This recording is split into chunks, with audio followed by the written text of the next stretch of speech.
Hello to my lovely lecturer. I am glad you could hear my group present.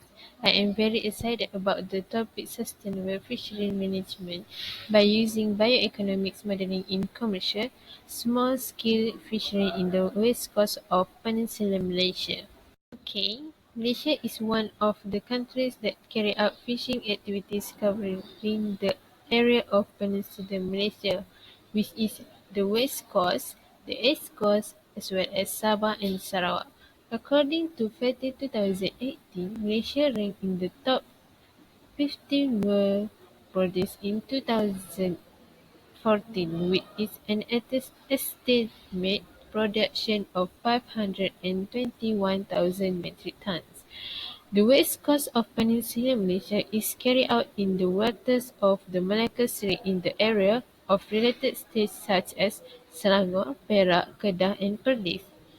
Fishing is an important economic activity that provides food from the sea and thereby creates employment not only for whoever the fishermen directly collect that food, but also for those who operate in the entire chain from the construction of vessel and equipment supply related to market of products.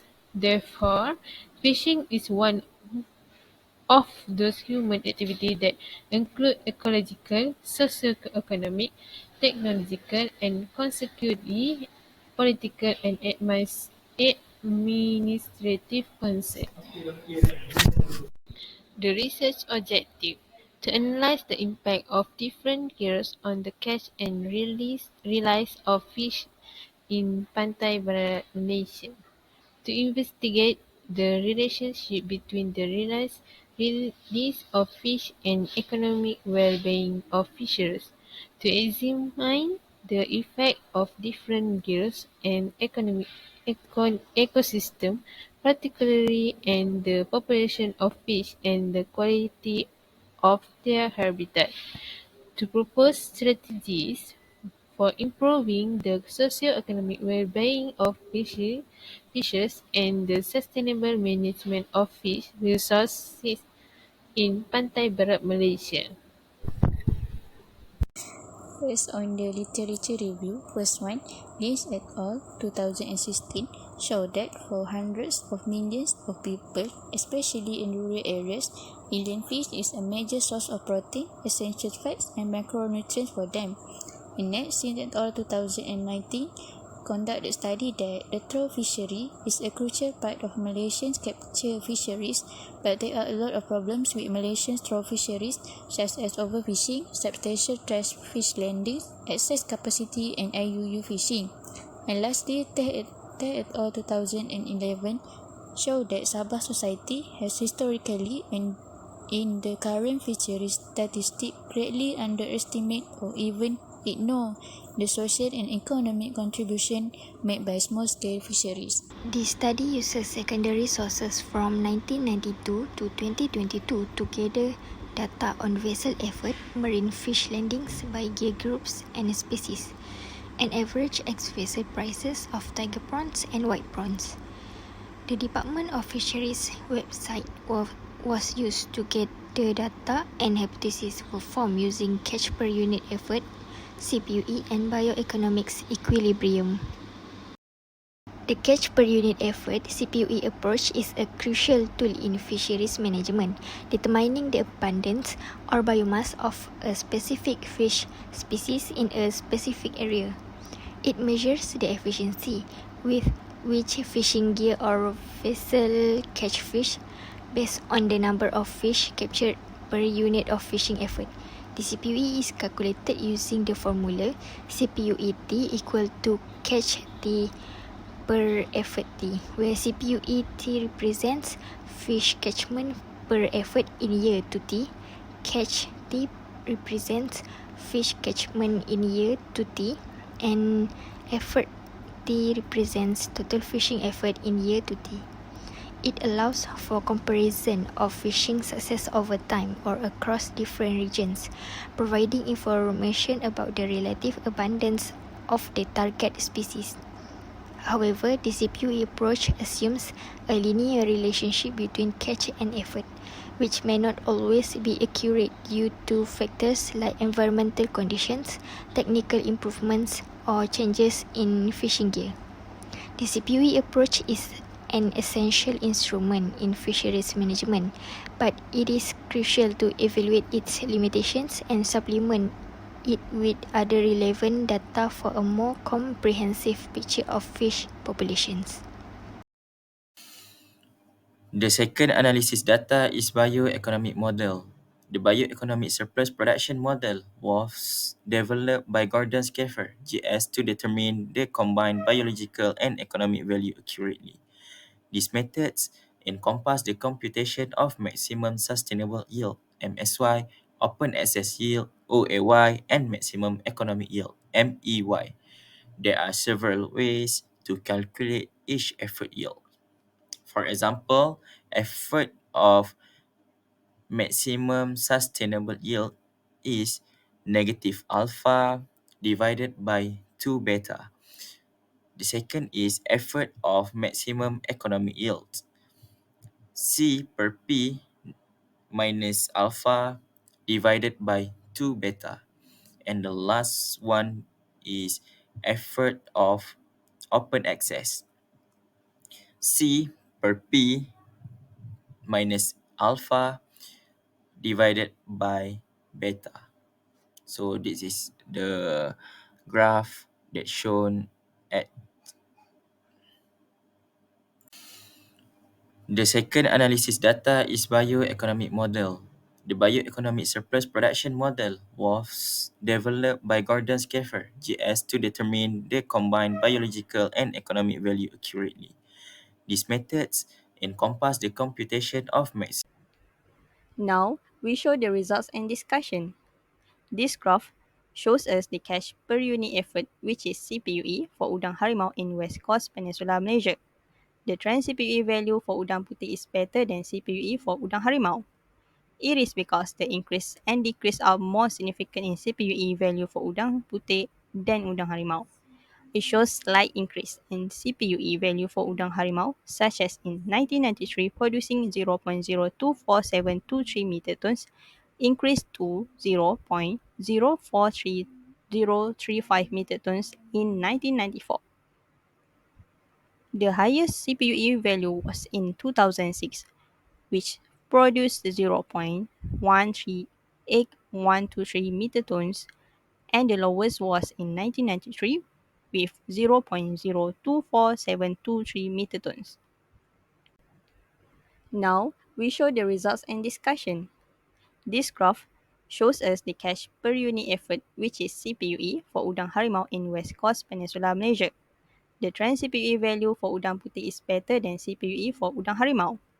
It is because the increase and decrease are more significant in CPUE value for udang putih than udang harimau. It shows slight increase in CPUE value for udang harimau, such as in 1993 producing 0.024723 megatons, increased to 0.04. The graph shows the catch per unit effort (CPU) for udang putih in the west coast of Peninsular Malaysia. We know that we should increase the effort to gain more in catch fisheries. However, it is better to choose when we can catch more fish, which is udang putih, with less effort than more effort but got less catch, the udang putih. At first, we can see there is an increase in CPU starting from 1992 until 1997, then increasing for a while from 1997 to 2001. As we can see, there was an increase in 2002 and 2003. The highest CPU is in 2012, which is 6.623204 MT, and the lowest CPU is in 1992 at 0.3232 332119 MT. Luckily, there are more increases than decreases in CPU for udang putih in the west coast of Peninsula Malaysia. This is biologically sustainable status and status of exploitation for udang harimau.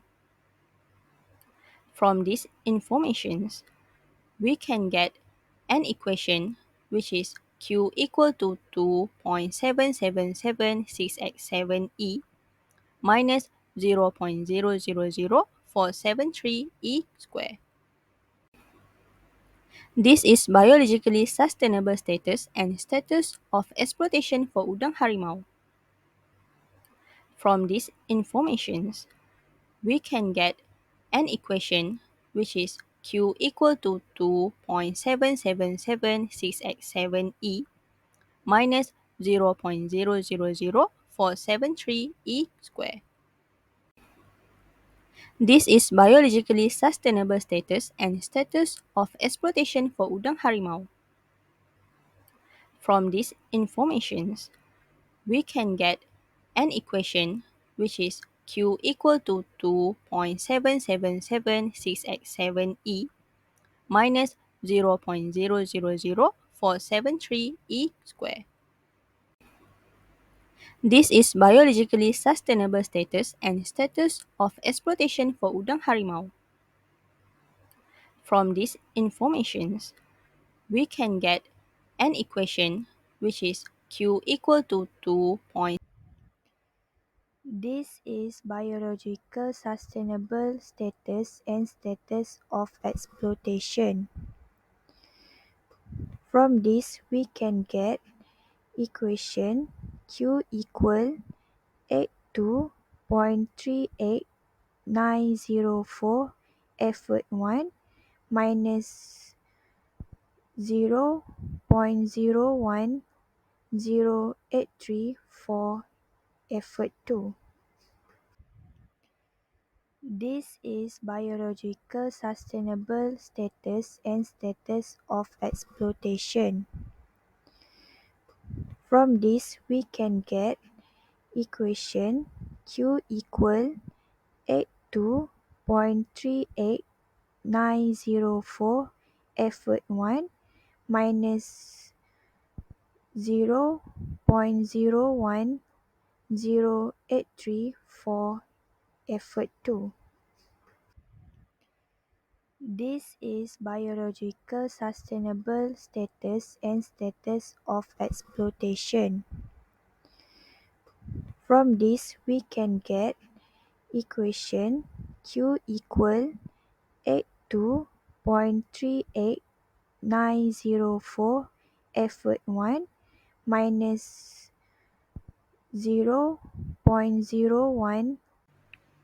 Okay, now this curve shows the estimates of MEY, MSY, and open access in a graph for udang harimau. By using an equation, Q equals to 2.7776x7E minus 0.000473 E square, the effort at the maximum level, which is MSY, is 2,936.244186 vessels with the maximum carrying capacity, which is MCC, is 5,872.48832 vessels, and the total should be cash is 4,077.98 megatons. However, the maximum economic yield, which is MEY, is 961.782045 metric tons per year by using 5,502.986105 vessels. MEY value should be less than MSY value, as we can see in the table, which is MEY for fishing efforts is 2,751.51 vessels less than MSY, which is 2,936.244189. 186.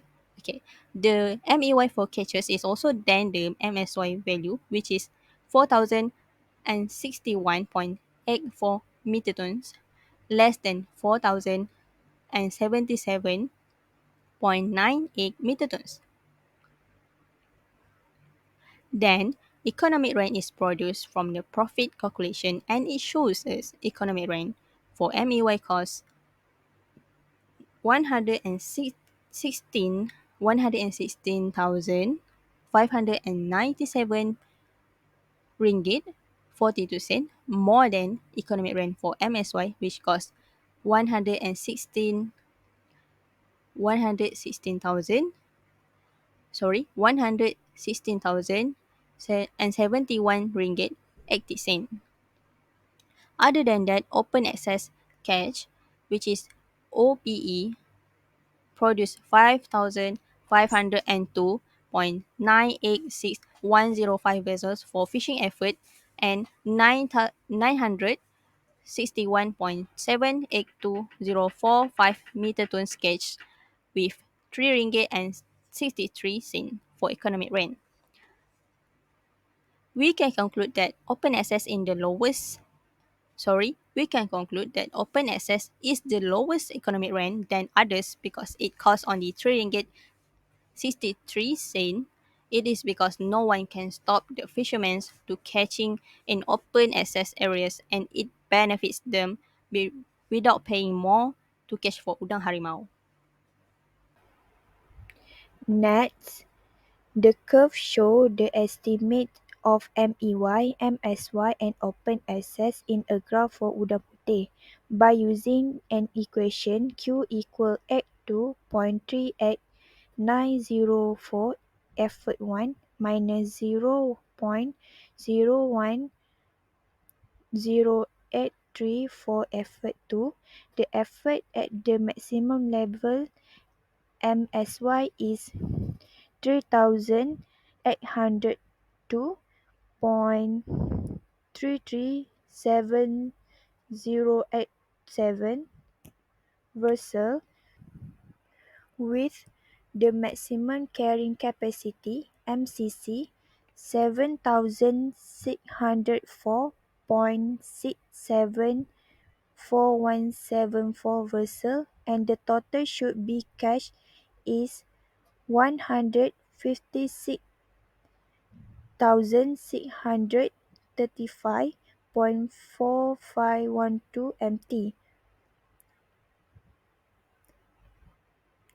However, the maximum economic yield MEY is 156,935.10 metric ton per year by using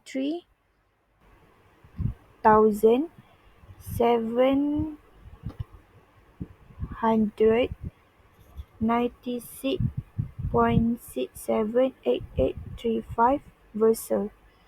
MEY value should be less than MSY value as we can see in the table, which is MEY for fishing effort 3,796.678835 vessel less than MSY 3,802.337087 vessel. The MEY for catches is also less than MSY value, which is 156,635.10 MT less than 156,635.4512 MT. Then economic rent is produced from profit calculation and it shows us economic rent for MEY cost 7,247,831.89 ringgit slightly more than economic rent for MSY, which is cost 7,247,850.99 ringgit, while the open access catch (OPE) produced 7 million. Sorry, it should be 7,593.3578 vessels for fishing effort and 930.967602 empty catches with 1 cent for economic rent. We can conclude that open access is the lowest economic rent than other because it only costs 1 cent. It is because no one can stop the fishermen to catch in open access area, and it benefits them without paying more to catch for udang putih. Stakeholder engagement. This includes government bodies, local fishing communities, environmental organizations, and industry representatives. Through inclusive consultation, a policy framework can be developed that takes into account the multiple interests and concerns of these diverse stakeholders, fostering a sense of ownership and cooperation. Next, setting sustainable cash limit. Bioeconomic models play a pivotal role in determining key parameters such as maximum sustainable yield and optimal sustainable yield. These benchmarks serve as the foundation for scientifically driven cash limits, ensuring that extraction rates are kept within sustainable thresholds. By preventing overfishing, this approach safeguards the resilience of fishing stock and the overall health of marine ecosystem.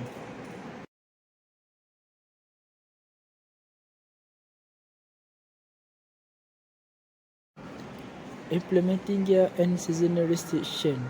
The versatility of bioeconomic modeling extends to the evolution of different fishing gears and seasonal variation, providing a nuanced understanding of their impact on fish population.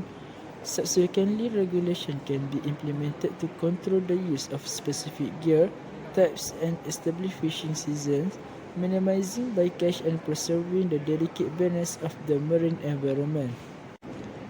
Last but not least, economic incentive.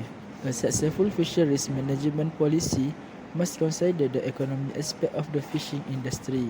The introduction of economic instruments such as individual transferable quotas and territorial use right for fishing can effectively allocate fishing rights. Furthermore, targeted subsidy and incentive can encourage the adoption of sustainable practice, year modification, and the exploration of alternative livelihoods for affected communities.